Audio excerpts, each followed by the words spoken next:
Dobar dan svima. Ja ću se osvrnuti na neka ranija istraživanja s obzirom da sam bio saradnik na izvođenju hidrogeoloških istraživanja 2007. godine uz profesora Stevanovića i profesora Radulovića. Podsjetit ću da su tada izvedena opsežna istraživanja prve faze i kao glavni zaključak je bio to da na izvorištu Bolje Sestre imamo dovoljne količine voda i to izuzetno kvalitetnih voda koje se mogu upotrebljavati za piće, pod uslovom da se stopira eksploatacija šljunka iz korita Morače. Dakle, to je jedan od zaključaka istraživanja iz 2007. godine i određene su tada zone sanitarne zaštite i drugom zonom je između ostalog obuhvaćen kompletan tok Morače od Lekića do Vukovačkog mosta, uključujući i Grbavce. Svjedoci smo do današnjeg dana od 2007. godine da su se desile velike intervencije na tom području i kao jedan od negativnih efekata je bilo prvo to što je opao nivo Morače za 6 metara od 2007. godine. Presušili su 2015. godine bunari.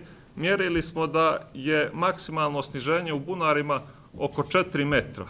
I kao glavni negativni efekat se pokazao pad izdašnosti izvorišta Bolje Sestre sa 2300 litara u sekundi na 300 litara u sekundi koliko smo minimalno mjerili prethodnih mjeseci.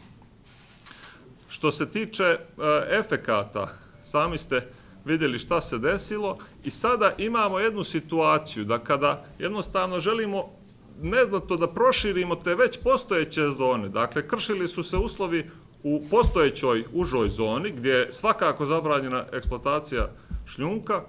To je kršeno, mi smo htjeli dodatno da posljednjim glavnim projektom određivanja zona zaštite neznatno da proširimo te zone, međutim, stručni tim ne samo da je to odbio, već smatra da treba Grbavce, dakle revizioni tim, smatra da treba Grbavce i kompletno korito Morače isključiti iz uže zone sanitarne zaštite. Zamislite, dakle, bukvalno da se svedu zone sanitarne zaštite na ovo brdašce koje ste prešli, koje je svakako prirodno zaštićeno. Sa tog područja zagađenje ne može ni doći. Glavna je opasnost u Grbavcima, da pojasni, ne samo od eksploatacije šljunka i pijeska, već od prekomjerne upotrebe pesticida, recimo na poljoprivrednim zemljištima, zatim odlaganjem otpada, zatim prekomjerna upotreba mineralnih đubriva. Sve su to opasnosti. Nije samo problem eksploatacije, već postoji brojni drugi mogući negativni uticaj koji treba spriječiti upravo tim zonama, što im je zapravo i svrha.